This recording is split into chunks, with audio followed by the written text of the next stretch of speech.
प्लास्टिकला अजून ऑप्शन सापडला नाहीये ना आपल्याला. तुम्हाला कल्पना आहे तुम्ही दिवसभरात किती प्लास्टिक वापरता ते?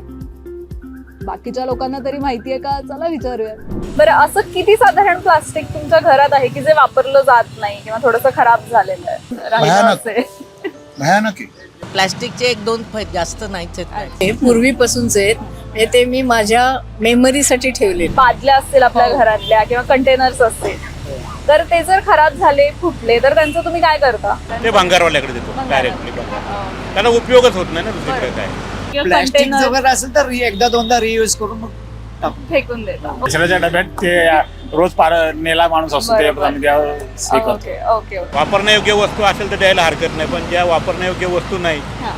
तर त्या डिस्पोज करणं कधीही चांगलं. डस्टबिन वर टाकून दे डस्टबिन मध्ये टाकून देता. किंवा भंगारवाल्याला दे. अच्छा, तुम्हाला कधी प्रश्न पडतो का की यांचं काय करायचं किंवा एवढं प्लास्टिक आहे तर ते डिरेक्टली कचऱ्यात कसं फेकायचं? नाही, एवढं काय नॉलेज नाहीये. ओके, सो या सगळ्या गोष्टी 100% रिसायकल होऊ शकतात. आमचं ॲप आहे प्ले स्टोअर वरती स्क्रॅपडील नावाचं, तर ते डाउनलोड करा आणि तुमचं जे काही पिकअप असेल तर तुम्ही बुक करू शकता.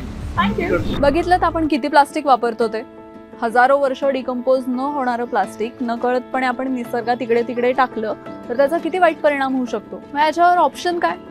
तर घरामध्ये असलेलं जुनं फुटलेलं हार्ड प्लास्टिक कलेक्ट करा, स्क्रॅपडील ॲप डाउनलोड करा आणि तुमचा पिकअप बुक करा.